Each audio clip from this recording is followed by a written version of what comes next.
con Dios.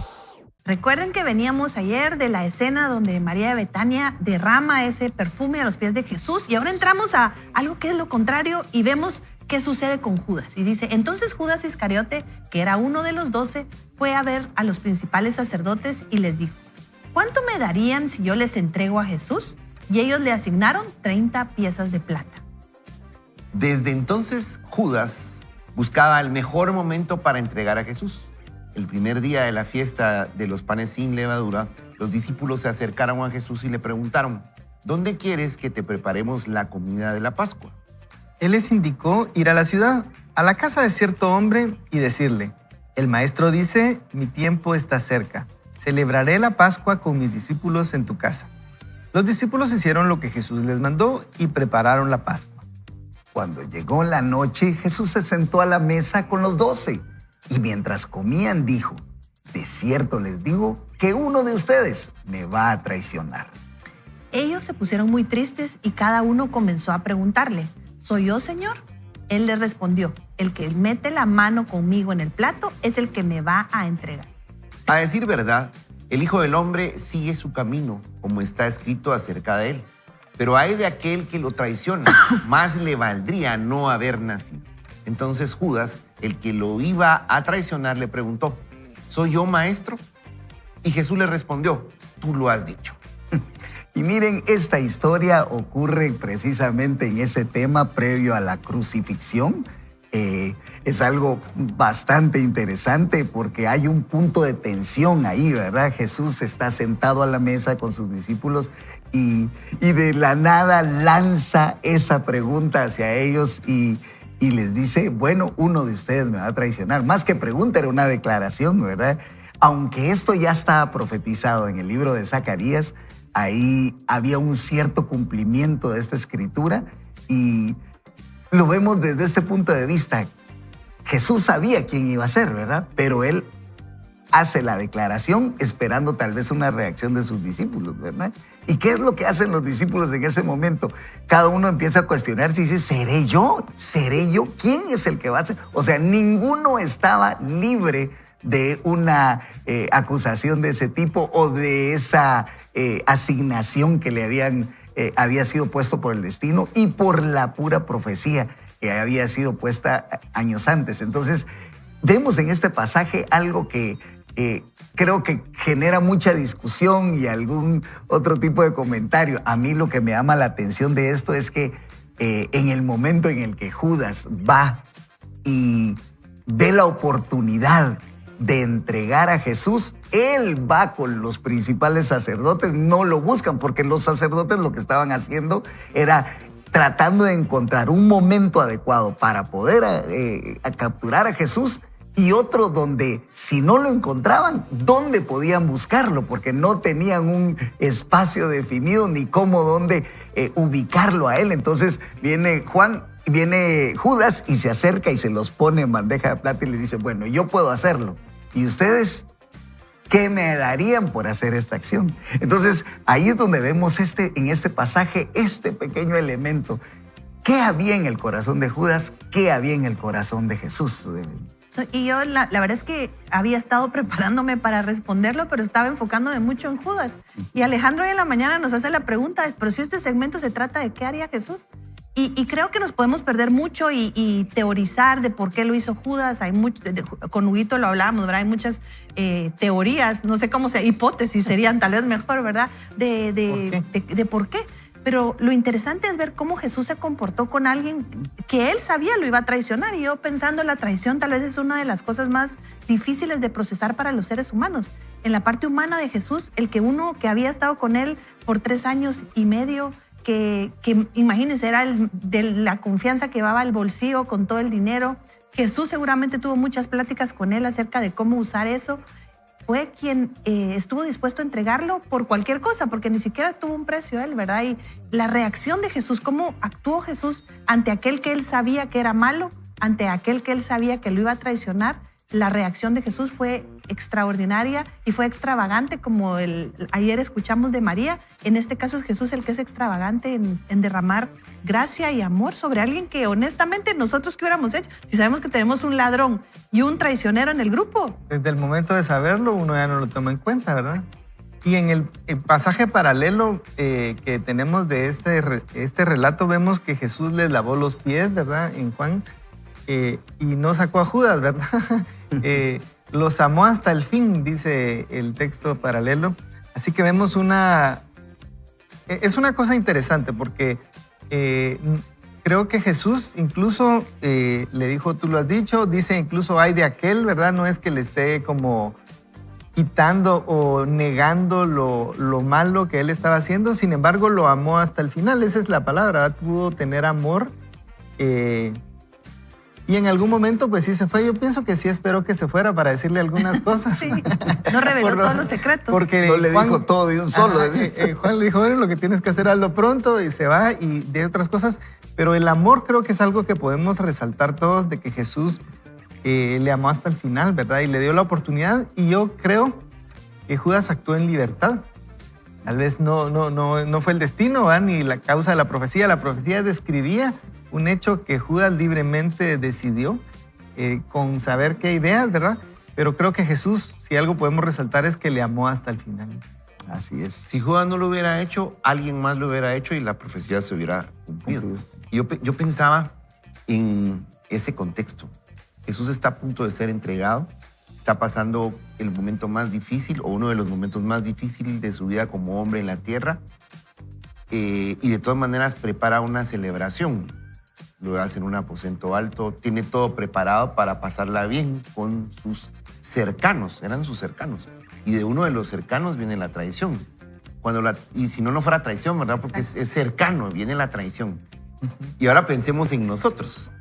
Si nosotros vamos a preparar una celebración para celebrar un cumpleaños, ¿a quiénes invitamos? ¿Verdad?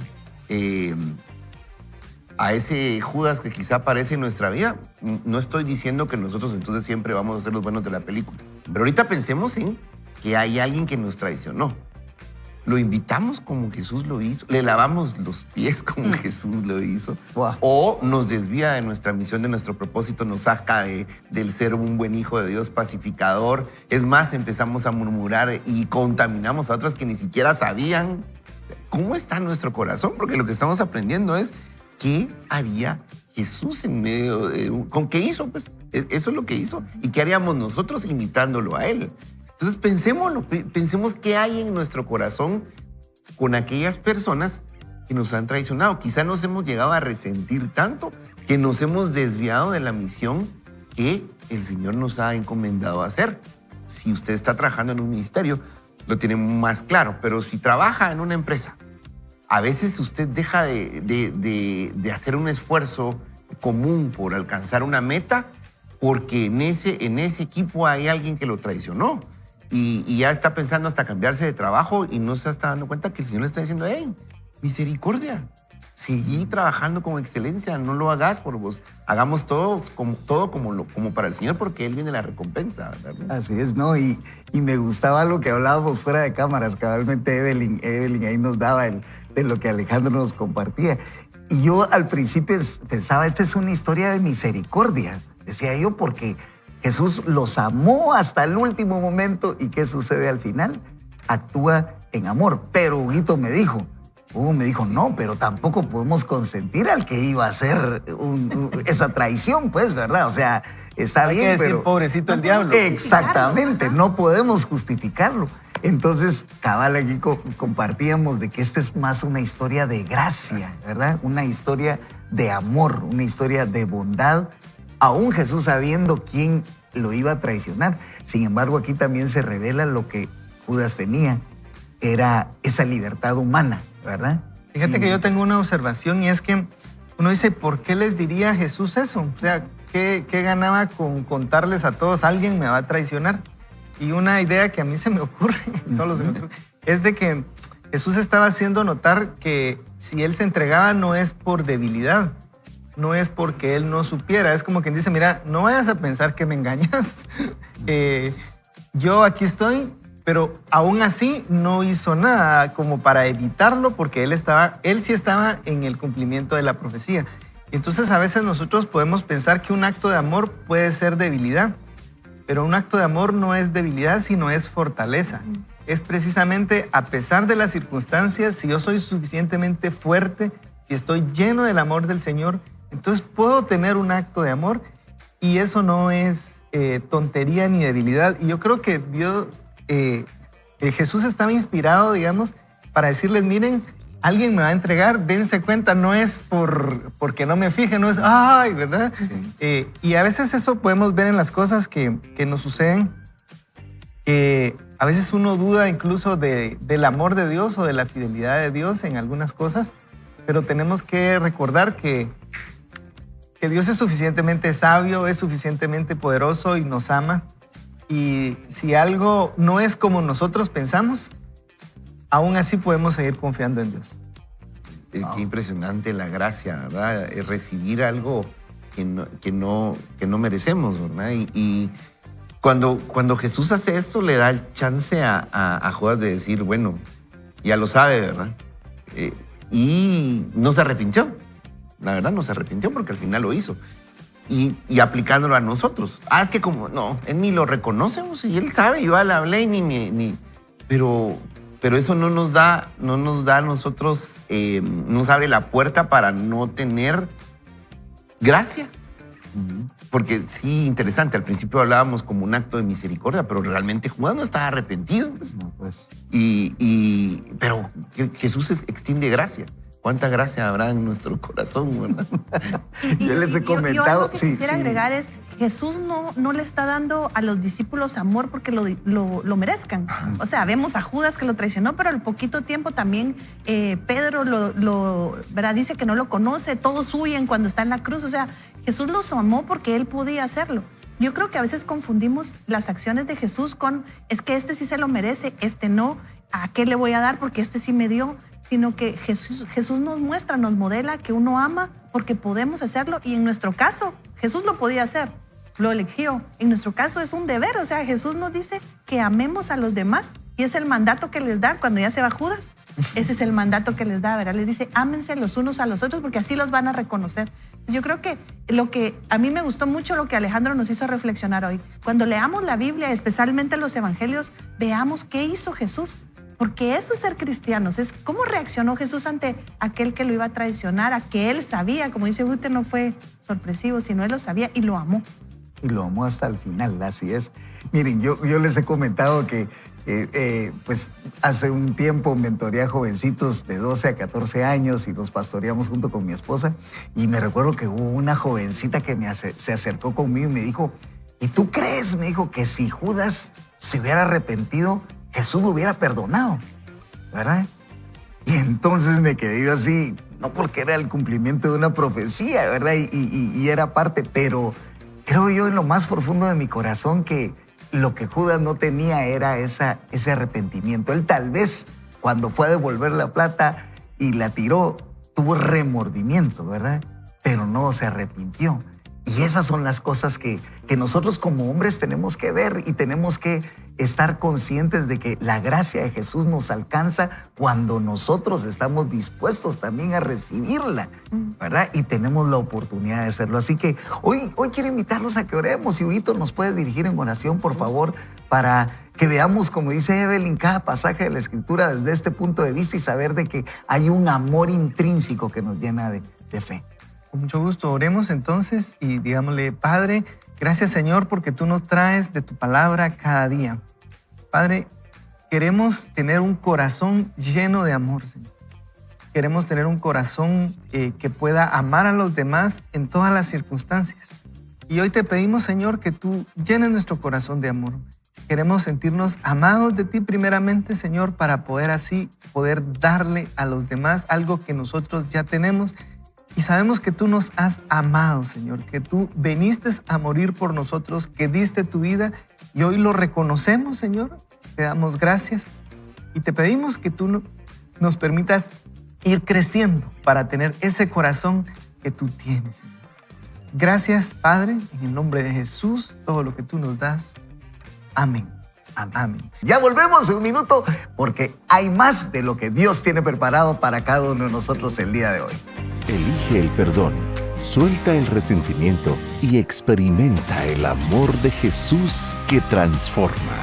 Perdón sin condición.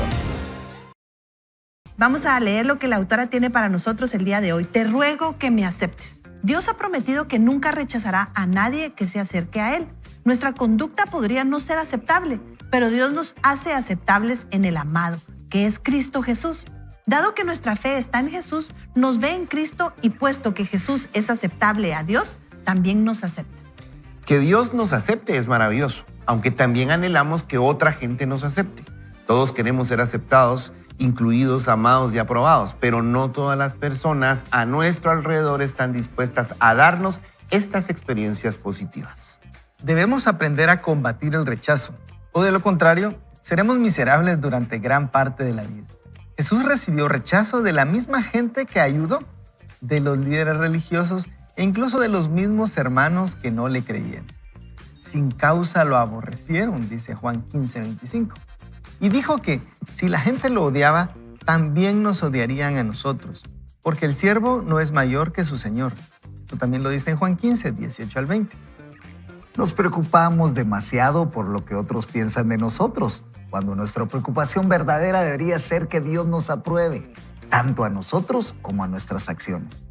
El hecho de que la gente nos rechace no significa que algo anda mal con nosotros. Quizás tengas problemas personales y sientas que es difícil aprobar a otros porque, para empezar, ellos no se han aprobado ni a ellos, ni a lo que representan sus vidas. Si son personas que siempre se critican y emiten juicios sobre sí mismos, esos sentimientos negativos fluirán externamente y llegarán a otros. La mayoría de las personas que tratan mal a otros es porque se tratan mal a ellas mismas. La manera en la que nos sentimos con nosotros es más importante de lo que creemos. ¿Se acepta a sí mismo o se siente rechazado a sí mismo? ¿Espera mostrar perfección en su comportamiento antes de aceptarse? Recuerde que Jesús murió por nosotros cuando seguíamos siendo pecadores. Lo diré de nuevo. Puede disfrutar de su vida mientras Dios lo cambia y se va pareciendo más a Jesús. La aceptación es un regalo que podemos dar a otros. Además, es un regalo que todos quieren. No es difícil mostrar la aceptación. Solo basta con sonreír a alguien para dar una señal de aceptación. Unas cuantas palabras de afirmación o un cumplido rápido también tienen efectos maravillosos para muchos de nosotros. Propongámonos ayudar a otros a sentirse aceptados. Tengamos en mente que Dios nos acepta a pesar de nuestras imperfecciones. Otras formas de ayudar a otros a sentirse aceptados podrían ser otorgar el perdón sin demora, una muestra de misericordia y paciencia cuando cometen errores. Ayer, una joven nos atendió en un restaurante. Esta historia la está contando Joyce Meyer. Era más que notorio que se trataba de que empezaba en ese puesto porque se veía nerviosa. En su pedido de cocina, olvidó pedir el sándwich de Dave, por lo que mientras nosotros comíamos los platos que pedimos, él solo tenía una sopa. Cuando se dio cuenta de que había olvidado pedir el sándwich, su rostro se enrojeció y pudimos ver que se sentía terrible. Cuando lo trajo, Dave se aseguró de decirle que había hecho un buen trabajo y le dijo que olvidar un sándwich no era un problema en lo absoluto. Le dijo que todos cometemos errores y que no debía preocuparse. Este tipo de interacciones son los regalos que podemos darle a otros, regalos que les ayudarán en maneras importantes. Muchos se hubieran enojado si alguien olvida una porción importante de los alimentos. Si una persona en el servicio ya se siente insegura, la ira contra ella puede causar mucho daño a su alma, su mente, voluntad, emociones. Tengo 2 nietas, dice la autora, que trabajan en un restaurante de comida rápida. Hace poco me contaron que una mujer escupió a uno de los meseros porque sentía que su ensalada no estaba bien hecha. Otra mujer vio que su pedido no estaba correcto y amenazó con arrollar con el vehículo a quien le había llevado la comida a su abajo. Estaba molesto. Por errores insignificantes maldicen, amenazan y tratan vergonzosamente a las personas que están al servicio. Sería maravilloso si la gente pudiera mostrar misericordia y ser rápidos para perdonar. Pero la verdad es que muchos no pueden mostrar misericordia ni perdón a otros porque ni siquiera ellos se tratan con misericordia. Las personas airadas posiblemente se lastiman a sí mismas y cuando otros cometen un error, les resulta muy fácil externar sus frustraciones sobre otros. Muchas personas en el mundo están lastimadas y sus almas sienten dolor por muchas razones. Se han dejado gobernar por rechazos del pasado y han permitido que los hagan sentir imperfectos e inaceptables. Ningún médico puede recetar un medicamento para ese tipo de dolor, pero Dios nos permite ser sus instrumentos para sanar a otros del alma. El amor y la aceptación de Dios nos sana, pero también usa a otros para derramar su amor sobre nosotros. Una de las formas más importantes que Dios usó para sanar mi alma herida fue mediante el amor incondicional y la total aceptación que Dave me mostró. Pida a Dios que lo use para mostrar su amor y aceptación a otros. Será uno de los mejores regalos que podamos darle a alguien en la vida. Por lo general, rechazamos a las personas que son difíciles de amar, aquellos que son diferentes a nosotros, que no entendemos o con quienes no estamos de acuerdo. Esta postura no es correcta y es tiempo de elegir ser un sanador de heridas, en lugar de alguien que lastima a otros o que profundiza las heridas que ya tiene. Dios quiere que amemos a todos. Por eso, necesitamos aprender a ver más allá de nuestras diferencias y ver el valor que está en la gente porque Dios los ha creado y los ama. Aprendamos a discernir lo que realmente pasa cuando estas personas tienen una conducta inadecuada y no solo reaccionar a esa conducta con otra mala reacción de nuestra parte. Dios ama a cada persona del planeta y es muy gentil con quien ha recibido tratos injustos y quien tiene un corazón lastimado. Dios los ama incondicionalmente, sea que lo amen a Él o no.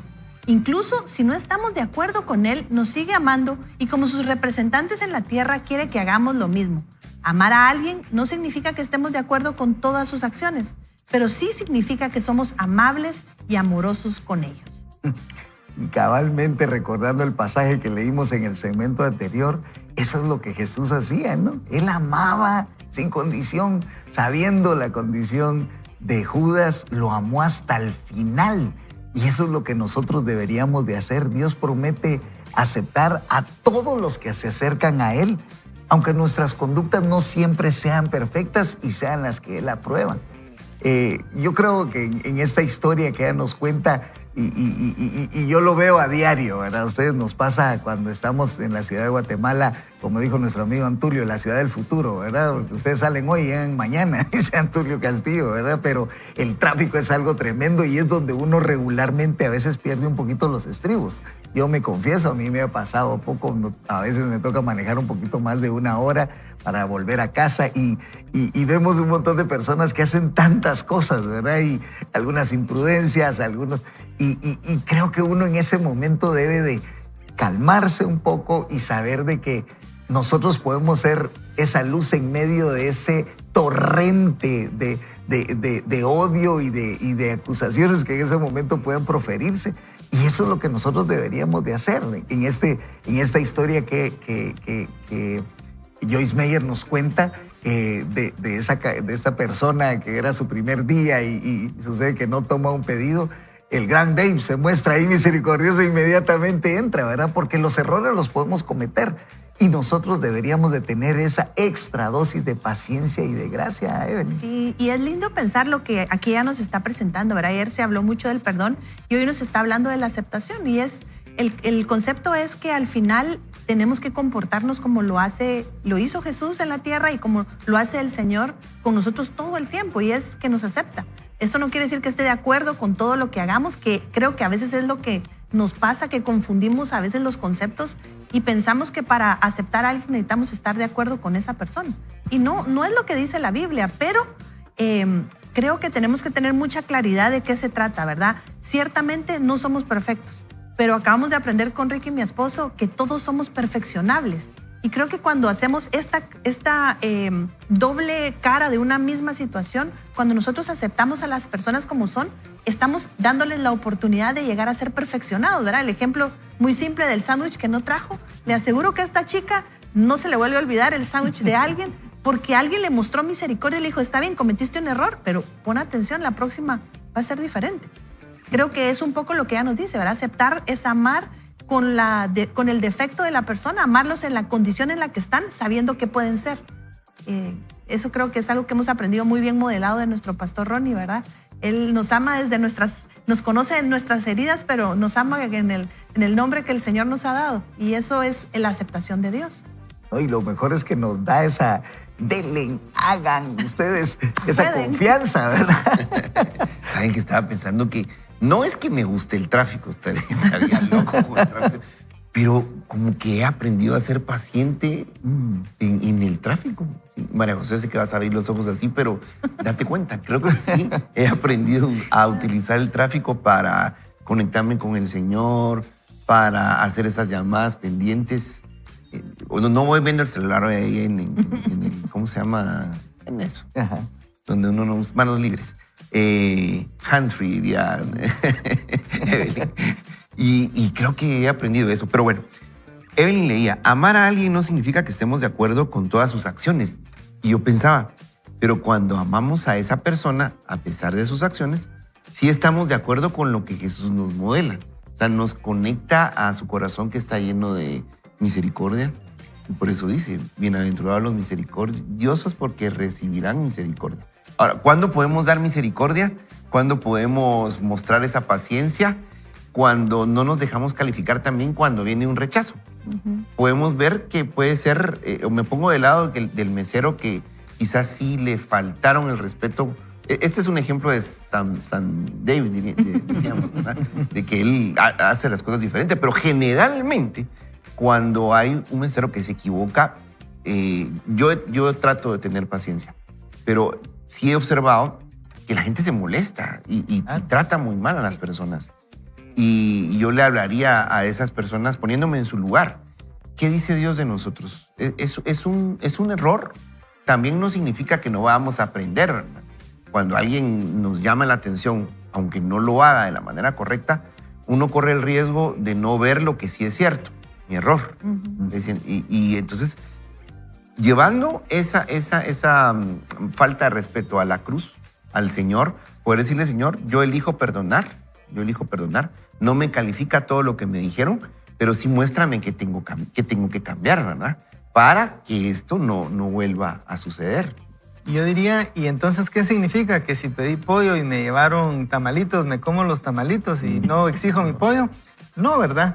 Todo tiene una manera de hacerse. Yo puedo decir, mire, disculpe, no pedí tamalitos, yo pedí un pedazo de pollo, pero lo puedo hacer de diferentes formas. A veces no está en el qué, sino en el cómo hacemos las cosas, la diferencia de mostrar amor, de mostrar aceptación, de mostrar paciencia. Y regresando a lo que usted decía, Evelyn, de que tal vez muchos lo hemos sentido de algunos líderes, de nuestro pastor, de otras personas, yo creo que Dios es la forma en que la Biblia nos muestra cómo Dios actúa. Porque dice la Biblia que Dios nos ama, pero a la vez nos dice que necesitamos cambiar y que fue necesario que Jesús viniera para morir porque nosotros no hacíamos bien las cosas y nos exige cierto cambio. Si Dios me ama como soy, pero no me quiere dejar como estoy, ¿verdad? Y creo que una de las cosas que tenemos que aprender es a diferenciar nuestra propia identidad de nuestro actuar. No para ser irresponsables, porque a veces yo leo a Pablo, dice, ya no soy yo el que lo hago, sino la carne que muera en mí. Qué fácil, digo yo, ¿verdad? Pero no. El asunto es que nosotros debemos diferenciar eso, no para ser irresponsables, sino para distinguir que Dios nos ama y sentirnos amados y no cometer un error de que al juntarlo tomemos un extremo. Porque si digo Dios me ama y yo peco, pero Dios me ama, y si yo soy una sola cosa me puedo poner de un lado y decir, bueno, Dios ama el pecado, digamos. Obviamente no es así, pero fue un extremo de que yo me siento tan aceptado que no cambio. Y por el otro lado, si yo digo, no, Dios odia el pecado, lo aborrece, y como yo cometo pecado y siento que Dios me aborrece a mí, digamos, ¿verdad? Y entonces digo, no me puedo acercar al Señor porque estoy tan mal. Yo no puedo ir a la iglesia porque sinceramente soy pecador, ¿verdad? Y la reacción que tuvo Pedro cuando Jesús hizo un milagro, le dijo, Señor, apártate de mí, yo soy un hombre pecador, ¿verdad? Y creo que es el otro extremo de entonces llegar a pensar que Dios no nos ama. Y lo lindo del mensaje del Señor es que mezcla esas cosas. Dios nos ama así como somos, pero Dios también nos pide que nos entreguemos a Él y nos dejemos llevar porque eso nos va a llevar a un cambio. Y creo que ahí están los dos conceptos que también la autora nos está presentando y que nos llama a constantemente llevar el amor de Dios, pero no significa que entonces no vamos a pedir lo que se le olvidó, pues ya no voy a almorzar, ¿verdad? No. Recuérdese, aquí estoy todavía y quiero mi comidita, ¿verdad? Y aunque me la coma un poquito más tarde. No, Yo quería agregar algo, Rubén, Evelyn, por con favor. este pensamiento, siguiendo la línea que tiene Hugo. El autor Bob Goff nos dice que las personas no necesitan necesariamente que les digamos qué hacer. Regularmente sabemos qué hacer, ¿verdad?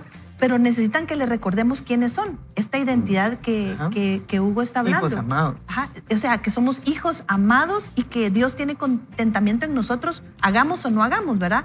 Muchas canciones dicen esto: no hay nada que podamos hacer para que Dios nos ame más, ni nada que podamos hacer para que nos deje de amar. Entonces, es ese punto. El enfoque que nos da la autora no se trata de lo que hace el otro, se trata de qué hago yo.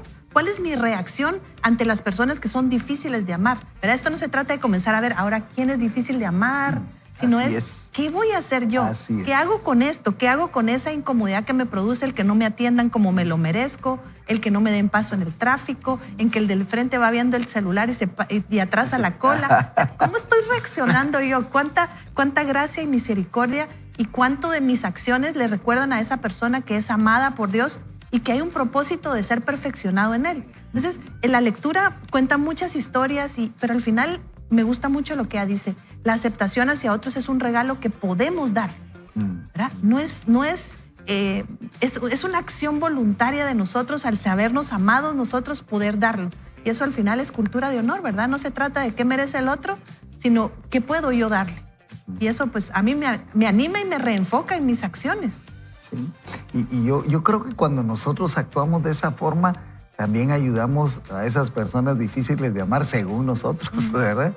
A sanar ciertas heridas emocionales, ¿verdad? A también verse ellos introspectivamente y decir, bueno, necesito cambiar, necesito mejorar en esto, necesito como hemos dicho acá, esa extradosis de gracia para actuar y ese llamado a la acción en las cosas que probablemente nosotros en nuestra identidad no estamos realizando como lo que Dios nos pide que hagamos, ¿verdad? Yo lo veo desde ese punto de vista, Alejandro. Es que amar y aceptar muestra entonces la sanidad de nuestro corazón. No tengo nada, pero lo que tengo te doy. Le dijeron Pedro y Juan eran los que iban entrando al templo. ¿Qué tenemos en nuestro corazón?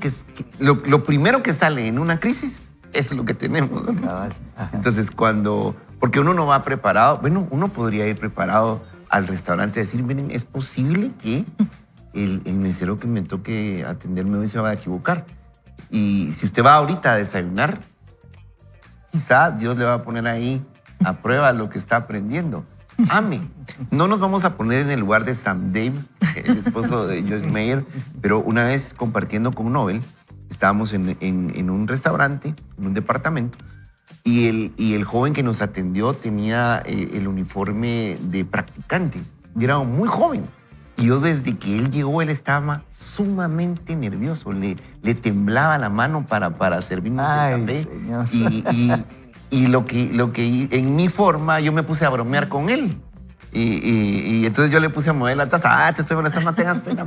Y él agarró y entonces Nobel agarró la señal y creo que la pasó bien con nosotros. Era muy temprano, creo, con la primera mesa que atendía y esperamos que eso le haya dado la paz que necesitaba para trabajar ese día, ¿verdad? No, qué bien. Si le es posible, cierre sus ojos. Si no manejando, sobre todo, no los va a cerrar. Vamos a orar.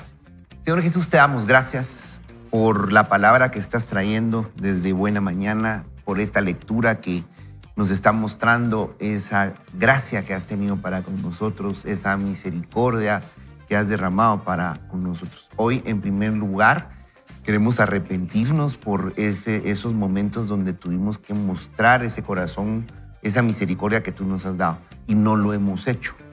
Así que hoy te pedimos perdón. Muéstranos en qué áreas de nuestra vida tú deseas fluir a través de nosotros para llevar esa paz, para llevar esa afirmación y llénanos de paz, llénanos de misericordia, Señor. Hoy recibimos este mensaje y sobre todo te pedimos que nos des el entendimiento para poder llevarte a los lugares a donde vayamos. que mostremos ese corazón de amor que tú tienes para nosotros. Danos la fuerza para hacerlo. Oramos en el nombre de Jesús. Amén y amén. Ya volvemos. Regresamos en un minuto. Esto es todo. Y sabe, Dios es bueno con cada uno de nosotros. Nuestras diferencias. El mundo está lleno de odio y mucho de ese odio se basa en las diferencias entre las personas. Algunos odian a otros por tener diferencias en cuanto a la raza, la cultura, el partido político e incluso la religión. La historia nos relata muchas guerras en nombre de la religión. Hubo 8 cruzadas. Estas guerras entre los cristianos y los musulmanes sucedieron desde 1096 hasta 1291 con el fin de controlar los lugares santos que los dos grupos consideraban sagrados. Millones de personas murieron durante estas cruzadas. La Guerra de los 30 años también fue una guerra religiosa que se dio entre católicos y protestantes entre 1618 a 1648. Durante la Segunda Guerra Mundial, Hitler y sus seguidores persiguieron y ejecutaron a millones de judíos, lo que es un ejemplo de cómo se transforma el pensamiento enfermo de una persona cuando se llena de odio. Es muy triste decir que gran parte de las críticas se dan entre diferentes denominaciones cristianas y su forma de adorar. Por ejemplo, un protestante puede estar en gran desacuerdo con un católico, o un bautista con un pentecostés, o el pentecostés con el luterano o el metodista. La lista nunca termina. Todos piensan que son los únicos que tienen la razón. Ya ha llegado a pensar que ninguno de nosotros está en lo correcto el 100% de las veces. Tal vez cuando lleguemos al cielo nos sorprendamos, pues veremos quiénes llegaron y quiénes no. Cada persona debería tener convencimiento de su propio corazón acerca de lo que cree y evitar criticar a los demás. El amor sincero podría solventar todos esos problemas si solo lo dejamos que actúe. En toda la historia, solo hubo unos cuantos años sin guerras en alguna parte del mundo. Las estadísticas varían, pero lo que no ofrezco dar muchos números, pero solo por tener un ejemplo, un informe que leí decía que durante 3.400 años de nuestro mundo, solo hubo 268 años dispersos sin alguna guerra. Al decir guerra, definimos un conflicto en que se perdieron 1.000 vidas como mínimo. Enorme, ¿verdad? Llevarse bien los unos con los otros pareciera no ser tan fácil para muchos, pero debe ser posible porque Dios nos ha instruido a hacerlo en el Salmo 34:14. Lo hemos expresado de esta forma, que dice: apártate del mal y haz el bien. Busca la paz y síguela. Podemos amarnos unos a otros a pesar de nuestras diferencias. Miren, y aquí la autora nos dice algo que a mí me llamó la atención. También debemos aprender a amar en la distancia. Pablo anima a los filipenses a llenarlos de alegría al llevarse bien unos con otros. También escribe con relación a 2 mujeres, Evodia y Síntique. Da instrucciones a la iglesia de ayudarlas a que se lleven bien en Filipenses 4. Incluso el mismo Pablo tuvo un conflicto tan serio con Bernabé que cada uno eligió a su compañero y a partir de ahí no volvieron a ministrar juntos. Sin embargo, después de algún tiempo aprendieron a respetarse y a hablar con amabilidad uno del otro. Continuaron caminando en amor, incluso al tener algunos desacuerdos en algunas áreas. Sabemos que su desacuerdo fue por llevar a Juan Marcos en su viaje misionero. Pablo sentía que no podía confiar en él, pero Bernabé sentía algo diferente y quería que Juan Marcos los acompañara. Pablo y Bernabé no pudieron llegar a un acuerdo, por lo que tomaron caminos separados. Podríamos decir que Pablo y Bernabé se amaban a pesar de la distancia. No podían trabajar juntos, pero seguían amándose mutuamente. Ellos son un gran ejemplo para que meditemos, pues muestran que se puede estar en desacuerdo, pero en paz. Incluso si tenemos problemas con algunas relaciones, se pueden solventar y podemos estar juntos de nuevo. Me he encontrado en situaciones similares. Recuerdo a 2 personas a las que amaba profundamente, pero después de varios años de intentar trabajar juntos, llegué a la conclusión de que nuestras personalidades eran muy diferentes para que pudiéramos trabajar juntas. Somos amigas en la actualidad y nos hemos apoyado mucho en el ministerio, pero dejamos de intentar trabajar juntas. Creo que podemos amar a alguien y aún así disfrutar de la relación sin tener que estar mucho con esa persona. No olvide que amar no es un sentimiento, sino una decisión. la de tratar a las personas como Dios nos ha pedido que las tratemos. Cuando lee que debe amar a todos incondicionalmente, tal vez sienta que existen algunas personas a las que simplemente no puede amar por la forma en que lo han lastimado o porque todavía son personas agresivas o porque estar cerca de estas personas no es seguro para usted. Puede amar a todos, pero no significa que sea necesario pasar tiempo con ellos. Ore por estas personas, no hable mal de ellas y ayúdelas si necesitan ayuda, pero siempre recuerde que tiene derecho a tener relaciones seguras. Darme cuenta de que puedo amar a la distancia ha sido muy beneficioso para mí. En algún tiempo pensé, como tal vez usted lo piensa, que amar a alguien significaba que tenía que pasar tiempo con esta persona, pero no es así. Hubo muchos años en los que estar cerca de mi padre no era seguro ni saludable emocionalmente para mí. Y al llegar a mi adultez seguí orando por él y seguí ayudándolo económicamente en lo que necesitaba, tanto a mi padre como a mi madre. Ahora, permítame hablar un poco más acerca de amar a los demás junto con la definición de los límites saludables. Una mujer puede casarse con un hombre agresivo o adicto a sustancias y alcohol, o un hombre que pudiera tener amoríos con otras mujeres. Seguir amando a ese hombre no significa que debe seguir viviendo con él. El amor no siempre implica la restauración de una relación. Incluso aunque la reconciliación podría llegar a darse, necesitaría mucho tiempo. En ocasiones, algo tiene que morir antes de que venga la resurrección. Conozco personas que se han divorciado y años después vuelven a casarse porque se ha resuelto el problema que los obligó a separarse. Puede amar a un hijo drogadicto, pero no significa que deba o incluso que deba continuar permitiendo ese problema al rescatarlo una y otra vez o dejando que este hijo se aproveche de usted. Continuar con ese patrón no es bueno para su hijo ni tampoco para usted. Debido a la culpa que mi madre sentía por permitir lo que hizo mi padre, mostraba amor a mi hermano como lo entendía. Mi hermano tenía un problema con sustancias, en especial con pastillas recetadas para el dolor. Con frecuencia ella daba dinero a pesar de que sabía que lo usaría para su adicción. Incluso le permitió que se llevara la medicina que era para ella cuando él le rogaba tomarla. Este tipo de conducta no es amor real, solo es un permiso para que la persona adicta siga con sus problemas.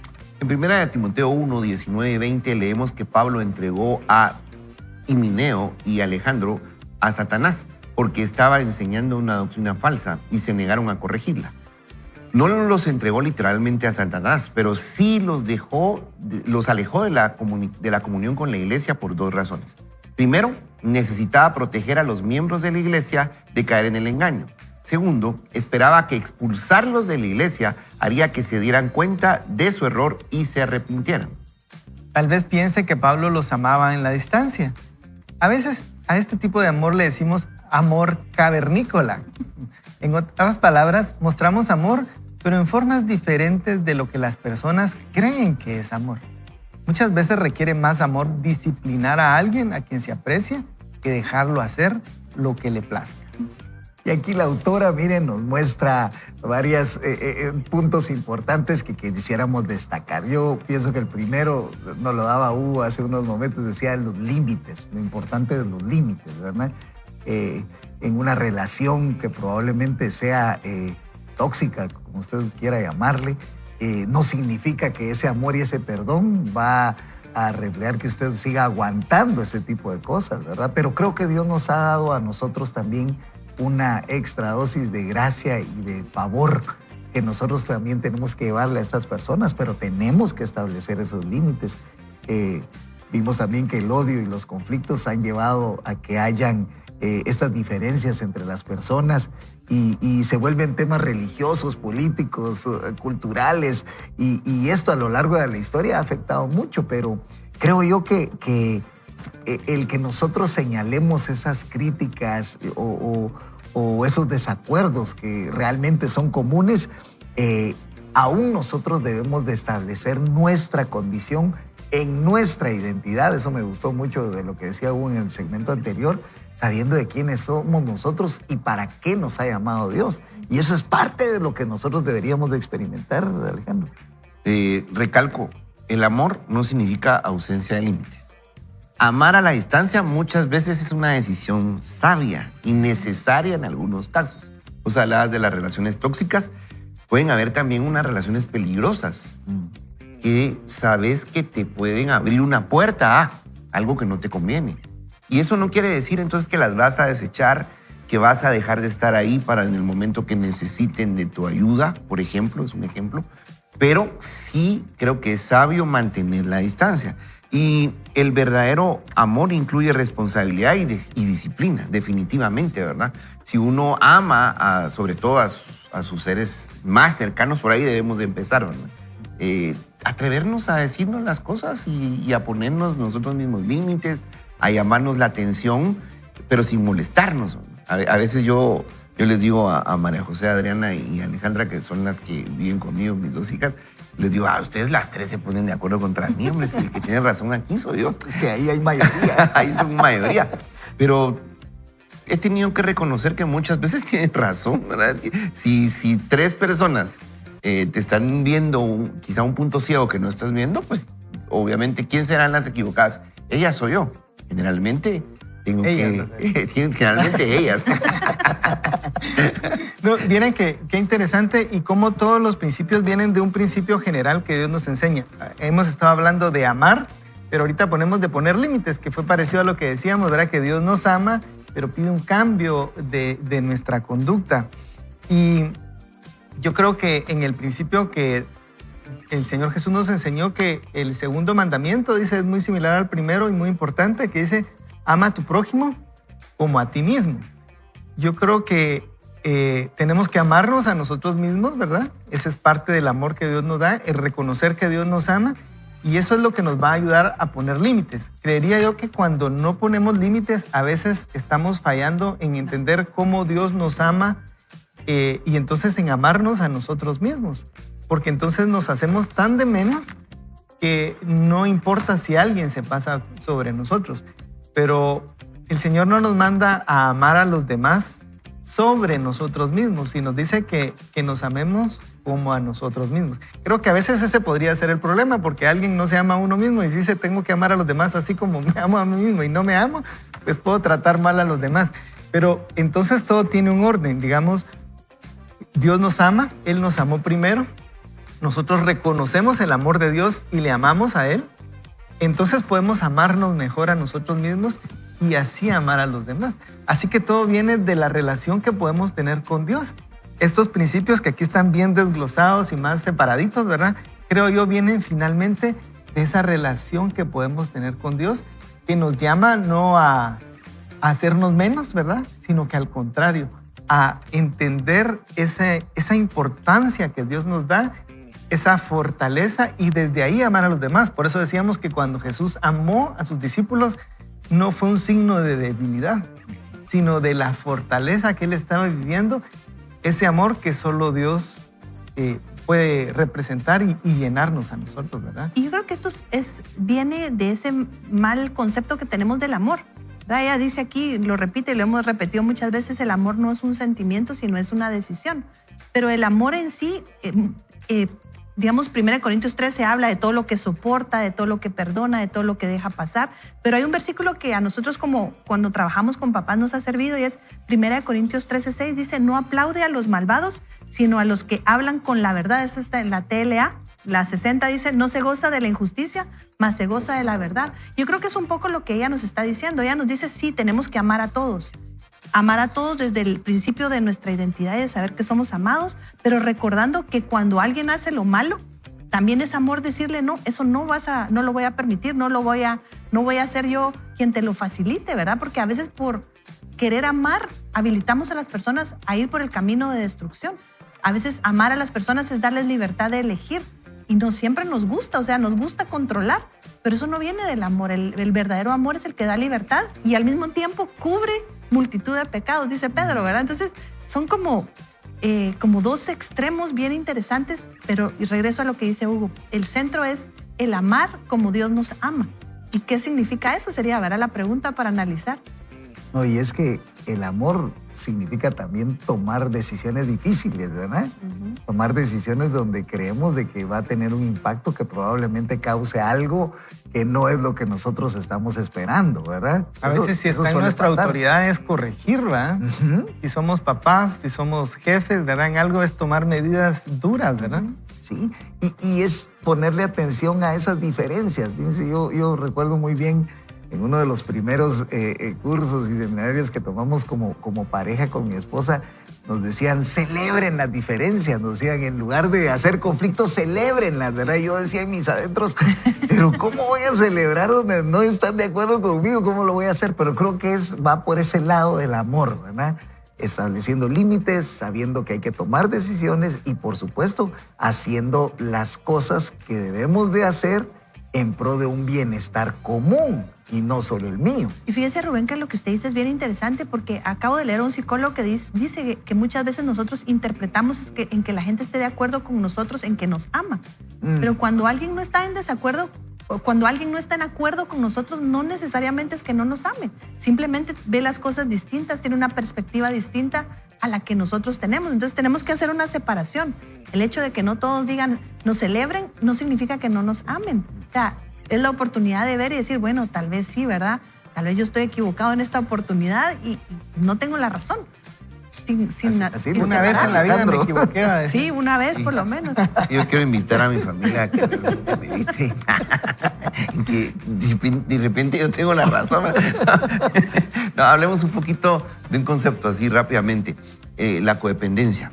No podemos poner límites. Se enfermó un vínculo padre-hijo y entonces el padre piensa que si pone límites está dejando de amar. Y quizá tenemos que empezar entonces por el concepto de los límites. Los límites no se los estamos poniendo a la otra persona. Los límites nos los estamos poniendo nosotros, porque nos amamos. O sea, primero nos amamos y entonces no puedo seguir tolerando esto. Entonces tengo que ponerme un límite. Y entonces cuando yo me pongo ese límite, la otra persona no va a pasar, pero lo tengo que poner no en enojo, porque cuando lo pongo rígido, después se me va a pasar el enojo y entonces lo quito. Y lejos de construir, destruí más. O cuando lo pongo blando, ya la otra persona sabe, no, hombre, ya se le va a pasar si siempre dice lo mismo. Pero cuando viene la sanidad, yo me amo y pongo ese límite en amor, entonces es cuando esos límites funcionan. Y del otro lado, tienes que respetar el límite de la otra persona y darte cuenta, como decía Evelyn, el hecho de que no esté de acuerdo conmigo no quiere decir que no me ame. Quizá tiene la razón y lo está haciendo por amor. Mira, ahora lo que dijiste, solo quiero agregar que tal vez una característica de ser, ¿será que yo pongo bien límites, verdad? Una de las cosas que me he dado cuenta es que eso es para los dos lados. Alguien que puede poner límites es alguien que también respeta límites. Así y entonces a veces, porque el que no pone límites no se da cuenta también cuando él se está pasando de los límites de la otra persona, ¿verdad? Entonces, como que debe ser en dos vías, ¿verdad? Alguien que puede poner límites, no solo, yo pongo límites con todo, pero él siempre se pasa. Le pongo límites a todos, pero no me pongo límites yo. Por lo que decías de que yo me debo poner los propios límites. ¿No? Y miren, yo creo que acá podríamos pasar todo el tiempo hablando sobre esto, pero debemos de traerlo a lo que nosotros debemos de aplicar, ¿verdad? Aquí la autora nos enseña grandes verdades y lo que yo me llevo hoy es de que el verdadero amor no significa estar de acuerdo con todos, sino tratar a los demás con respeto y compasión. Creo que para eso nos ha llamado el Señor, a tener compasión. Yo creo que esta es una buena oportunidad y un buen momento para que podamos orar juntos, ustedes allí, donde quiera que se encuentren, que nos acerquemos al Señor y que nos dé esa fortaleza que nos decía Hugo a través de la identidad que Dios nos da, para no ver el amor como una debilidad, sino como una fortaleza donde nosotros podemos tratar a los demás con respeto y compasión. Acompáñenme en esta oración. Padre, te damos gracias el día de hoy. Mira, tantas cosas que nos enseñas a través de la lectura de tu palabra, de estos buenos libros, de los comentarios de estos buenos amigos que hoy nos han mostrado lo que hay en su corazón y con el afán, Señor, de querer mejorar cada día, de tener esa relación significativa contigo. Ayúdanos a ser mejor cada día y a ser más como tú, a amarte como tú nos amaste a nosotros. Ese amor y donde nos diste ese perdón sin condición, donde, Señor, nos has llevado a estar siempre pendiente de las cosas que tú haces, porque hemos sido aceptados por amor. Y esto es un regalo que únicamente viene de ti. Te pedimos, Señor, que el día de hoy todo lo que hagamos lleve el sello fabuloso del Espíritu Santo y que podamos juntos, Señor, aprender de que el amor es lo que nos debe llenar cada día para hacer las cosas como tú lo has pedido. En el nombre de Jesús oramos. Amén y amén. Miren, hemos pasado un buen tiempo el día de hoy. Tenemos unos minutos para despedirnos rápidamente. ¿Con qué nos quedamos el día de hoy, Huguito? Bueno, que podamos ser como el Señor Jesús, ¿verdad? Como actuar como Él, que actuaba en amor, como es Dios con nosotros. Dios nos da lecciones y también tenemos consecuencias. Él nos ama, pero a la vez nos pide que sigamos caminando y avanzando a ser como Él. Me gusta lo que dice Pablo en Romanos 12:18. Si es posible, en cuanto dependa de vosotros, estad en paz con todas las personas. Creo que eso es el llamado de hoy, ¿verdad? Pacificadores, ¿no? Jesús nos dice precisamente eso. Bienaventurados los pacificadores porque serán llamados hijos de Dios. Así que cuando nosotros mostramos misericordia, mostramos esa gracia y mostramos ese amor, estamos pareciéndonos a nuestro Dios como nuestro Padre. Y yo creo hoy el verdadero amor no significa estar de acuerdo con todos, sino tratar a los demás con ese respeto y esa compasión. Los hombres necesitamos respeto, las mujeres necesitan amor, dice el doctor Emerson Eggerichs, ¿verdad? Y esto lo aprendemos en esta travesía de aprender a ser cada día más como nuestro gran Dios. Esto ha sido todo por hoy. La verdad, súper contentos de haber compartido con ustedes. Los esperamos el día de mañana. Mire que vamos avanzando en nuestro libro Amar a la gente, que es muy difícil de amar. ¿Será usted? ¿Seré yo? ¿Será él? ¿Quién será? No sé quién sea, pero... No le pregunte a Ricky, por favor. Sí, ¿verdad? ¿Sabe qué es lo bueno? Aquí estamos aprendiendo principios que estoy seguro que lo harán crecer en su vida espiritual y sobre todo a amar a los demás como Dios nos mandó a hacerlo. Esto ha sido todo por hoy y no queremos que se vaya sin decirle, no vaya solo ni mal acompañado, vaya con Dios. Bendiciones a todos, nos vemos el día de mañana. Vaya con Dios.